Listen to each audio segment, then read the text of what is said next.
अगर यह दुनिया वास्तविक नहीं है तो फिर यह क्या है?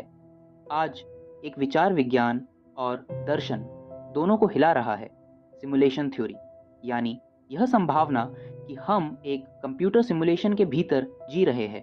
पहली बार यह विचार दार्शनिक निक बोस्ट्रोम ने रखा।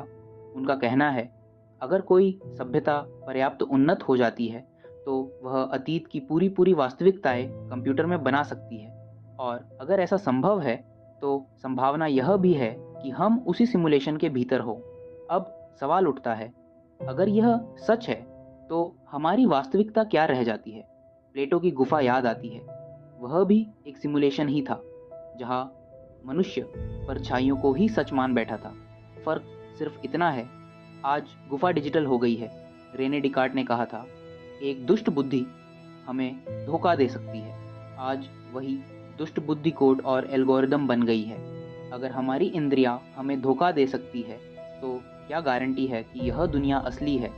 इमैनुअल कांट कहते हैं, हम चीज़ों को जैसी वे है वैसी कभी नहीं देख सकते, हम केवल अनुभव की दुनिया देखते हैं। तो चाहे यह दुनिया प्राकृतिक हो या सिमुलेटेड, हमारा अनुभव हमेशा सीमित ही रहेगा।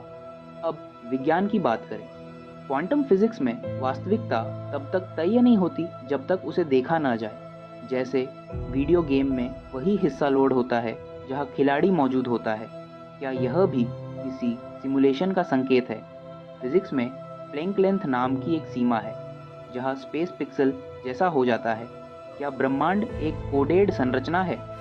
अब भारतीय दर्शन की ओर चले। उपनिषद कहते हैं, यह संसार माया है। माया का मतलब झूठ नहीं, बल्कि ऐसी वास्तविकता जो स्थायी नहीं। सपना भी अपने समय में पूरी तरह वास्तविक लगता है, लेकिन जागने पर उसकी सच्चाई बदल जाती है। तो क्या सिमुलेशन आधुनिक शब्दों में माया ही है?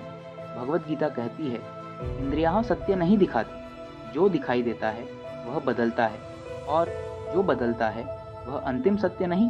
बुद्ध ने कहा, दुनिया एक प्रक्रिया है, कोई स्थायी आत्मा नहीं, कोई स्थायी वस्तु नहीं। तो सिमुलेशन हो या वास्तविक, दोनों ही क्षणिक है। अब ओशो की बात करें। ओशो कहते हैं, अगर यह संसार सपना भी है तो उससे जागने वाला असली है। दुनिया कैसी है, यह प्रश्न छोटा है, तुम कौन हो, यह प्रश्न असली है। जिद्दू कृष्णमूर्ति कहते हैं, सत्य किसी सिस्टम में नहीं। जैसे ही तुम किसी थ्योरी को पकड़ते हो, तुम सत्य से दूर हो जाते हो। सिमुलेशन थ्योरी भी एक विचार है, सत्य नहीं। सत्य वह है जो सभी विचारों से पहले है। अब अंतिम सवाल, अगर यह दुनिया सिमुलेशन है तो क्या जीवन व्यर्थ हो जाता है? नहीं। अगर सपना भी हो तो दुख असली लगता है, प्रेम असली लगता है, अनुभव असली लगता है। अर्थ सिस्टम से नहीं आता, अनुभव से आता है। और शायद सबसे गहरी बात यह है, चाहे यह दुनिया असली हो या सिमुलेटेड, साक्षी वही रहता है। वह जो देख रहा है, वह जो जान रहा है कि कुछ देखा जा रहा है।